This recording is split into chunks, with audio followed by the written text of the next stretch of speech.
Graça e paz da parte do nosso Senhor e Salvador Jesus Cristo. Nós estamos aqui mais uma vez no programa Eu Creio na Pregação, programa da Igreja Batista Central na cidade de Feira de Santana, Bahia. É muito bom ter você conosco sempre às tardes de sextas-feiras, para que possamos aqui meditarmos um pouco, refletirmos um pouco, aprofundarmos na palavra de Deus.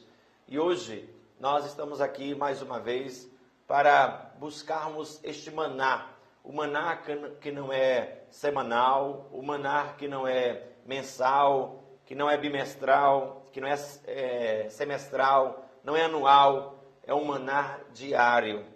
Todos os dias devemos nos alimentar deste verdadeiro maná que é Cristo, a sua palavra. Então, muitas vezes nós nos distanciamos deste alimento. E como podemos viver longe deste alimento? Porque mesmo Jesus falou, quem de mim se alimenta, por mim viverá. Não foi Moisés quem vos deu o verdadeiro maná. O verdadeiro maná, quem dá é o meu Pai que está nos céus. Então, Jesus, ele é o maná da vida. Ele é o pão da vida. Ele é o alimento da vida. Jesus disse, as minhas palavras são espírito e vida. E hoje nós vamos falar um pouco sobre conhecer a Deus. Conhecer a Deus. O Senhor Deus, ele disse lá em Jeremias 9, 23, 24, você que é rico, não fique se gloriando na riqueza. Você que é forte, não fique se gloriando na força. Você que é inteligente, não fique se gloriando na inteligência. Mas aquele que quiser se gloriar, glorie-se nisto, em me conhecer e saber que eu sou o Senhor.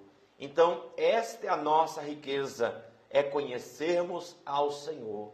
O maior empobrecimento de uma pessoa é, na verdade, passar por esta vida, do berço à sepultura, e não conhecer ao Senhor.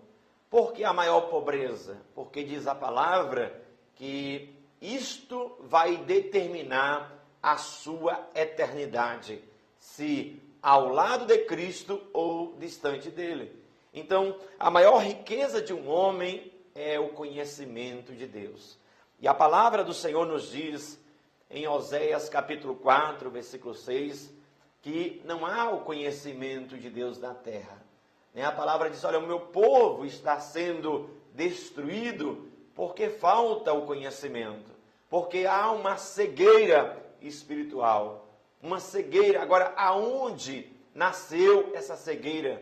Como o homem se tornou cego espiritualmente? Você já fez algum teste de ser guiado por alguém?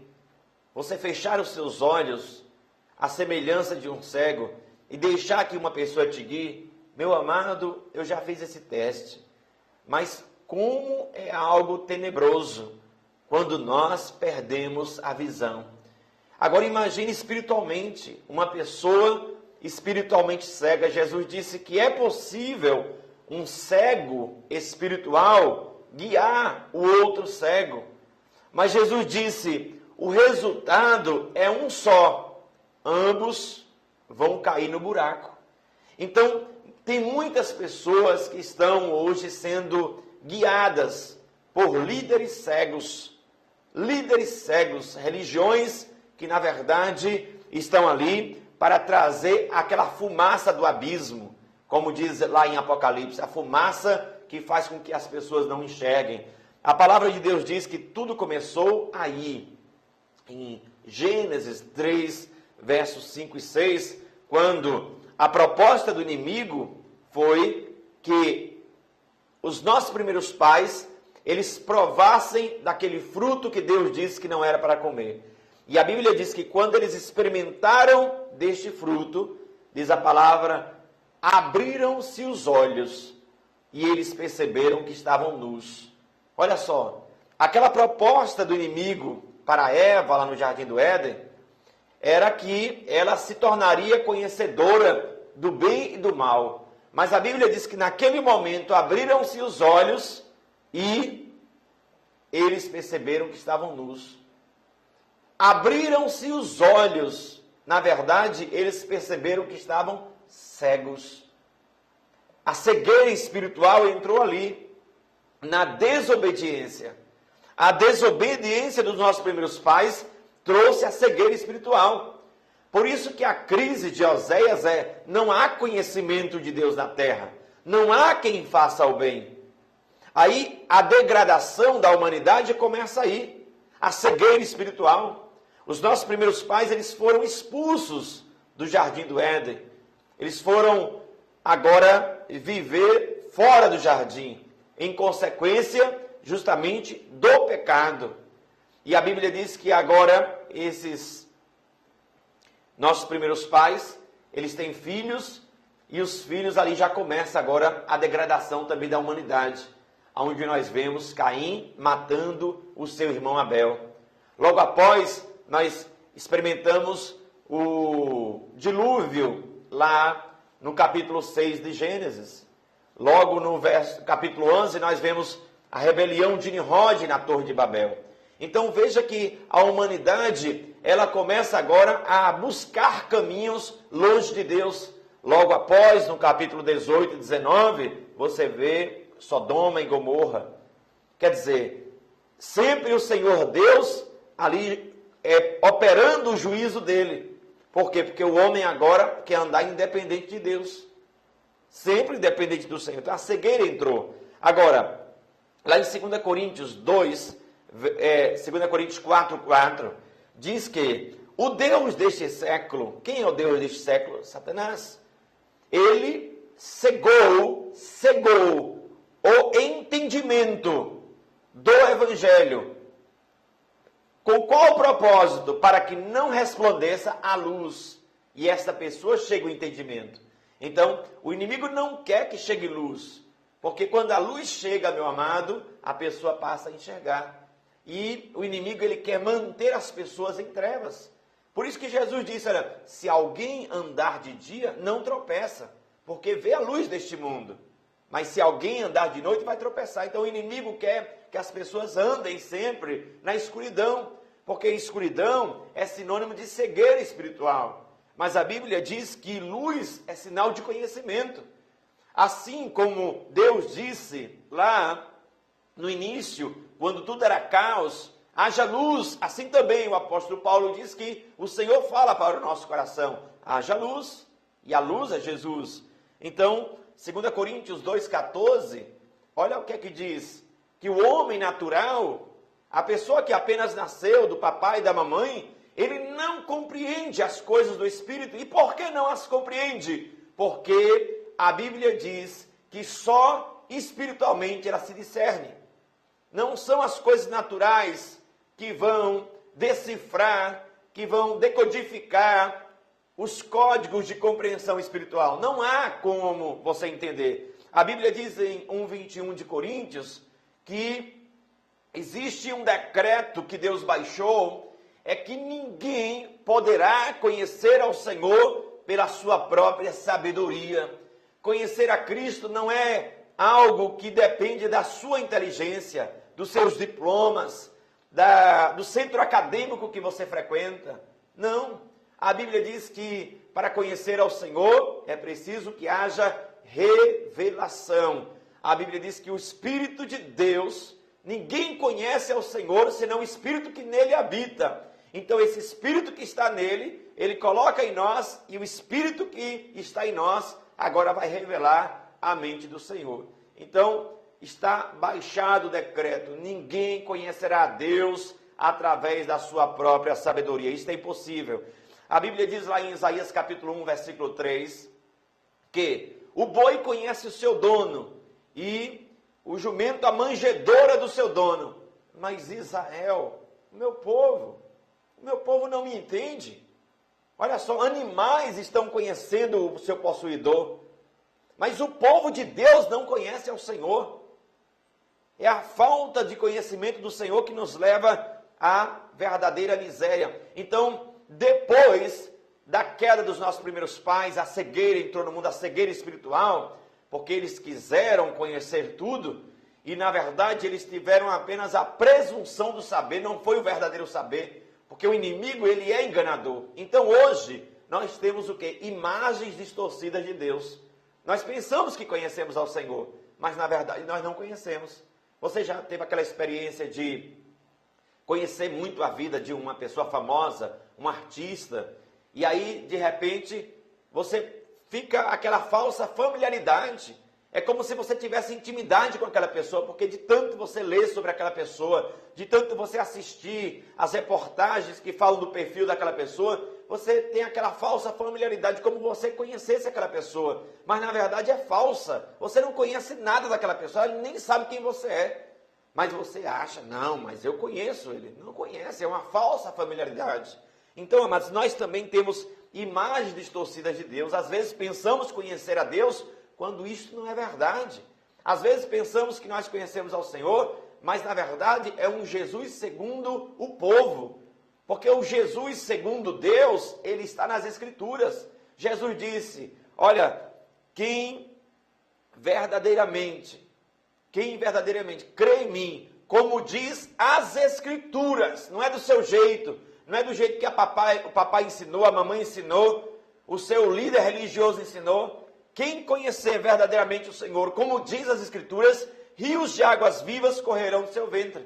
Como diz as Escrituras, não é do nosso jeito. A Bíblia diz que existe um Jesus do povo. Jesus pega os discípulos, leva para uma região silenciosa, chamada de Filipos, e lá pergunta, quem é que as pessoas estão dizendo que eu sou? Senhor, uns dizem que tu és Elias, João Batista, Jeremias, alguns dos profetas. Isso é o que o povo diz, é o Jesus do povo. Agora, eu quero saber, e vocês? Quem vocês dizem que eu sou? A Bíblia diz que naquele momento, Pedro, cheio do Espírito de Deus, disse, tu és o Cristo, Filho de Deus vivo. O Senhor disse, olha, não foi a tua inteligência, não foi a tua sabedoria, não foi os códigos de compreensão da sua mente quem te revelou isso. Você entende que quem te revelou isso foi o Pai que está nos céus? Quer dizer, é o Cristo segundo o Pai, é o Cristo segundo a revelação de Deus e não segundo a lógica humana. Então, quem tira o véu da cara, quem tira o tapume do rosto, a Bíblia diz que é o Espírito de Deus. Quando alguém se converte, o véu é tirado, o véu da cegueira, as escamas dos olhos. Não é a minha inteligência, não é a minha sabedoria. Fulano de tal, tão inteligente. Por que é que ele não entrega a vida a Jesus? Na verdade, o problema está com você que faz essa pergunta. É porque você não entendeu ainda que para entregar a vida a Jesus, não depende dos diplomas que ele tem, não depende dos títulos que ele tem. Mas a Bíblia diz que o próprio Jesus falou, Pai, graças te dou, porque escondeste estas coisas dos sábios e entendidos, mas revelaste aos pequeninos. É revelação, não é uma opinião. Quem tem uma opinião, facilmente é removido de lugar. Mas a Bíblia diz que quem tem uma revelação, convicções profundas são firmadas no talo da nossa alma, lá no espigão da nossa alma, lá na essência da nossa alma, no tutano da nossa alma. Convicções são consolidadas. Então não é qualquer pessoa que pode, de forma nenhuma, nos tirar do caminho do Senhor. Por quê? Porque eu estou certo que nem a morte, que nem a vida, que nem os anjos, que nem os principados, que nem os poderes, nem a altura, nem passado, nem presente, nem futuro, nenhuma criatura poderá me separar do amor de Deus que está em Jesus. Por quê? Porque eu não tenho uma opinião a respeito de Jesus. Eu tenho uma revelação. O Espírito de Deus foi que plantou isso dentro de mim. Então, não sou como a mulher de Ló, não olho para trás, não paraliso, não pego o arado e olho para trás, porque contei os tijolos nesta construção. Jesus disse, qual é o homem que vai construir uma casa primeiro não conta os tijolos, para saber se pode chegar até o final? Então, a Bíblia diz, amados, que para nos relacionarmos com Deus, Deus escolheu uma base deste relacionamento. Eu não escolheria esta base. Qual foi a base que Deus escolheu? A fé. Mas nós não somos seres da fé, nós somos seres da materialidade, do palpável, daquilo que tocamos, daquilo que vemos. Nós gostamos disto, queremos ver. mas Deus não escolheu esta base. Deus disse, olha, quem quiser me agradar, vai me agradar pela fé. É assim. É assim que vai me agradar, mas nós não gostamos disso. Então o que é que nós fazemos? Nós fazemos os nossos bezerros de ouro. Lembra quando Moisés estava lá falando com o Senhor no monte? Logo Arão e todo o povo de Israel juntaram os brincos, juntaram os pingentes e começaram a fazer esse bezerro de ouro para adorar, porque nós queremos adorar o que a gente vê. Só que a Bíblia diz que o Senhor Deus, Ele não escolheu esse tipo de relacionamento. Então o verdadeiro conhecimento de Deus vem por meio da fé. É em fé que eu conheço a Deus. O meu conhecimento é em fé. Então, a crise do profeta Oséias, melhor dizendo, foi solucionada. Quando a crise do profeta Oséias foi solucionada? Quando Oséias diz, olha, não há conhecimento de Deus, o povo, na verdade, está cego, não está caminhando segundo a palavra. Então, meu amado, não há como o homem buscar a Deus. Então, já que não há maneiras do homem buscar a Deus por si mesmo, porque todas as vezes que o homem for buscar a Deus por si mesmo, ele vai construir uma Babel, a semelhança de Nimrod, lá no capítulo 11 de Gênesis. Então, o que é que acontece? Já que não existe possibilidade do homem buscar a Deus, o problema está solucionado. Deus, ele vai se fazer homem. E a Bíblia diz que o Verbo se fez carne e habitou no meio de nós. Então, a Bíblia diz que Jesus, ele é Deus em nossa linguagem. Deus, ele se torna homem para falar com o homem. Certa vez eu estava numa praça pública de uma cidade do interior pregando, e ali houve uma grande discussão com uma pessoa de uma religião. E naquela discussão, que aquela pessoa se levanta ali ferozmente contra a palavra que eu estava pregando, entra um homem e pensa que é uma briga. Então já tinha ali um grupo de pessoas ouvindo, e o homem disse, eu pensei que isso era uma briga, agora está esse jovem aí abrindo esse livro velho aí, rasga este livro, rapaz, este livro é de papel. E eu disse assim para ele, meu irmão, os seus documentos são de quê? De papel. Eu disse, então rasgue-os. Ah, mas esse livro aí, rapaz, quem escreveu este livro foi um homem. E eu disse, e se eu dissesse que foi um coelho? E se eu dissesse que foi um elefante que escreveu a Bíblia? E aquele homem ficou quieto e disse, meu irmão, Deus, ele usa o homem para falar com o homem. Então Deus, ele desceu da dimensão que ele estava, a glória, e ele entrou em nossa dimensão, ele já se diminuiu. Imagine aí, a Bíblia diz que Jesus era o próprio Deus. Quando ele entra nessa dimensão, ele diminui. Filipenses capítulo 2 fala sobre a kenosis, o esvaziamento de Deus. Mesmo sendo Deus, não teve por usurpação ser igual, mas se esvaziou, e não apenas se esvaziou tomando a forma de homem, mas tomou a forma de servo. E não apenas isto, morreu a pior morte, a morte de cruz. Então, Jesus, ele é Deus em nossa linguagem. Jesus é Deus em nossa linguagem. Hoje, aquele Deus inacessível, aquele Deus que você não podia alcançar, aquele Deus que era invisível, ele se tornou visível, ele se tornou palpável em Jesus. João diz na sua carta, as nossas mãos tocaram, os nossos olhos viram, nós estivemos com ele. É isso que João diz. A Bíblia fala, amados, que o Senhor, ele desceu para que nós pudéssemos conhecer ao Pai. Então, a maneira e o conteúdo dos pais de falar com o bebê demonstra muito bem o que Deus fez.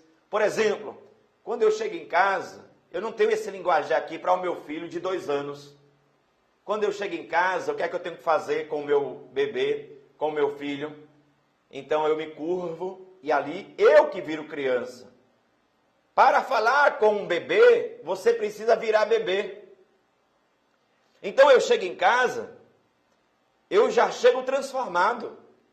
Eu não chego dessa forma que eu estou falando para você, para falar com meu filho de 2 anos. Eu me curvo, aí ele vem correndo e diz, papai estava onde? E ali eu baixo, pego ele, papai estava passeando. E começa a falar no linguajar dele.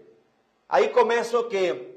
Para que ele me entenda, aí eu assisto Galinha Pintadinha 1, Galinha Pintadinha 2, Galinha Pintadinha 3. Eu começo a entrar no mundo do meu filho. Porque para ele entrar no meu mundo é difícil. Foi isso que Deus fez. Nós não poderíamos compreender a Deus. Então, ele se fez compreendido. Ele se fez compreensível. Ele baixou. Ele desceu ao nosso nível. Para que nós pudéssemos conhecer. Este é o amor de Deus. Então, em Atos 17, 29, lá está escrito, amados, que o Senhor Deus, Ele agora convida todas as pessoas em todos os lugares para que se arrependa. Não importa o tempo que você andou sem conhecer ao Senhor. O importante é que agora o Senhor abre os teus olhos para que você o conheça. Então o tempo da ignorância, isso não importa. Então Deus quer que você o conheça. Você lembra que quando Paulo chega em Atenas, a Bíblia diz que o povo de Atenas era tão idólatra que para cada morador tinha um Deus. E quando Paulo chega ali, o espírito dele fica perturbado. E diz a palavra, amados, que aquela cidade muito idólatra, existe até um fato histórico que não está registrado na Bíblia, mas é um fato histórico, onde diz que ali em Atenas uma grande praga começou a trazer mortandade para o povo de Atenas. E aí eles oraram para aquela celeuma de tantos deuses, para aquela variedade de deuses. Orou para os vários deuses, nenhum deus curou aquela praga. Cessou aquela praga. E eles oraram, olha, se existe um Deus que a gente não conhece e pode nos curar, nós vamos passar a te servir. E aí o Senhor foi, o Senhor dos céus, curou eles não sabiam quem era. E aí eles foram para o Areópago e colocaram um altar lá e botaram com letras garrafais, ao Deus desconhecido. Não tinha imagem dele. Eles não sabiam quem era. Não conhecia esse Deus. Sabe que Deus curou. Então, quando Paulo é chamado ao Areópago, Paulo diz, varões, eu vejo que vocês são muito religiosos. Porque passando por aqui, eu vi diversas figuras de divindades. Agora, eu também vi logo ali uma placa, um altar que está escrito ao Deus desconhecido. Pois é este Deus que vocês não conhecem que eu anuncio. É Ele, é o Deus que criou os céus e a terra. É o Deus que não é carregado por mãos humanas. É o Deus que a todos dá a respiração. E Ele chama agora todos os homens em todos os lugares para que se arrependa. Então, se Deus é um Deus desconhecido para você, então queira nascer de novo. Jesus disse, se alguém não nascer de novo, não pode ver o reino de Deus. Nascer de novo, nascer para Deus. Ah, quem me dera se eu pudesse nascer de novo. Eu não faria as besteiras que eu fiz. Jesus disse que você pode ter uma nova infância. Quem nasce em Jesus, nasce de novo. Eu tenho 20 anos que eu nasci novamente. 20 anos que eu nasci do Espírito de Deus. 2 Coríntios 5,17 diz, se alguém está em Cristo, a mesma pessoa é. As coisas velhas não passaram e nada se fez novo. É isto que a palavra de Deus não diz. A palavra de Deus diz, se alguém está em Cristo, nova criatura é. Coisas velhas passaram, tudo se fez novo. Saiu do casulo e passou a voar para uma nova vida. Paulo diz, assim como Deus disse, no meio do caos, haja luz, assim também a luz do Senhor brilhou no nosso coração. E que luz é esta? É o próprio Jesus. Então a obra do Espírito de conceder esse conhecimento para nós, conhecer a Deus, é iluminação. Está lá escrito em Efésios capítulo 1, 18, que o Senhor iluminou os olhos do nosso entendimento. Então nós não somos mais cegos espirituais. Jesus disse que o Espírito convenceria o mundo. É o Espírito que convence. A primeira obra do Espírito Santo não é fazer você se sentir bem, não é fazer você se sentir um santo. A primeira obra do Espírito Santo é te levar à falência, dizer para você, você é um falido, você é um perdido, sem Jesus você está no inferno. Esta é a primeira obra do Espírito Santo. É fazer com que você entenda que não é você, eu vou deixar as coisas, depois eu entrego a minha vida a Jesus. Eu preciso me consertar, depois que eu me consertar eu entrego a minha vida a Jesus. Não, meu irmão, você vai para ele desconcertado e quem conserta é ele. É ele que conserta. Então, a Bíblia diz que nós não somos mais filhos das trevas, nós somos filhos da luz, por causa da cruz. A cruz, ela trouxe esta luz para a nossa vida. Ezequiel 36, 26, 27 diz que o Senhor fez uma cirurgia, arrancou o coração de pedra e colocou em nós o coração de carne. E olha que coisa tremenda.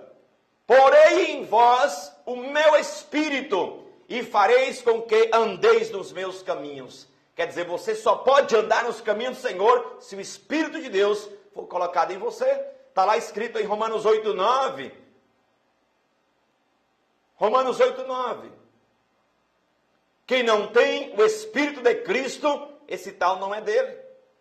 Você precisa sim do Espírito do Senhor, porque é o Espírito do Senhor que testifica conosco que nós somos filhos do Senhor. Então, a testemunha interior é o Espírito de Deus. Está lá escrito em João, capítulo 2, versículo 20. Essa é a testemunha interior. Testifica em nós que nós somos filhos de Deus. Então, Jesus disse que conhecer a Deus equivale a ter a vida eterna. Jesus disse, olha, a vida eterna é esta, que te conheçam a ti só como único Deus verdadeiro e a Jesus Cristo, a quem enviaste. Esta é a vida eterna. Conhecer a Deus por meio de Cristo. Aí é a vida. Agora, às vezes é possível pensar que conhecemos a Deus e não é verdade. Jó disse, depois de uma grande experiência de sofrimento, onde ele teve um encontro com Deus, olha, antes eu te conhecia porque as pessoas falavam, mas agora eu tenho minha própria experiência. É isso que Deus quer, é que você conheça a Deus para você. O Senhor é o meu pastor, não sei se é da minha avó, do meu tio, da minha tia, eu sei que é meu. Ele é meu, tenho uma experiência com ele. 1 João 2,4 diz, olha, quem diz, eu o conheço, e não anda na sua palavra, é mentiroso. É mentiroso. Aí eu conheço a Deus, não anda na palavra, é mentiroso. E a verdade não está nesta pessoa. A Bíblia diz em Oséias 6,3 que o chamado de Deus não é apenas para conhecer ao Senhor, é para prosseguir em conhecer. Conheçamos e vamos agora dar sequência ao conhecimento de Deus, porque Deus, ele é inesgotável. Por mais que o conheçamos, sempre conheceremos em parte e sempre ensinaremos em parte. Mas a parte que você conhece já é suficiente para que você entenda que não se glorie o rico na riqueza, nem o forte na força, nem o inteligente na inteligência. Quem quiser se gloriar, glorie-se apenas em uma coisa, em me conhecer, diz o Senhor. Saber que eu sou Deus. Esta é a maior riqueza da face da terra, é conhecer a Deus. Se você não conhecer o Senhor, a sua eternidade está comprometida. Você pode ter os maiores conhecimentos desta terra, ter passado nas maiores academias intelectuais desta terra, mas se não conhecer a Deus, o homem está perdido. Por isso, para quem o conhece, basta a graça de um dia tê-lo conhecido. Que Deus te abençoe. Este é o programa Eu Creio na Pregação. Queremos que você divulgue este programa para outras pessoas. Todas as sextas-feiras às tardes, estamos por aqui para ministrar a palavra. Deus te abençoe.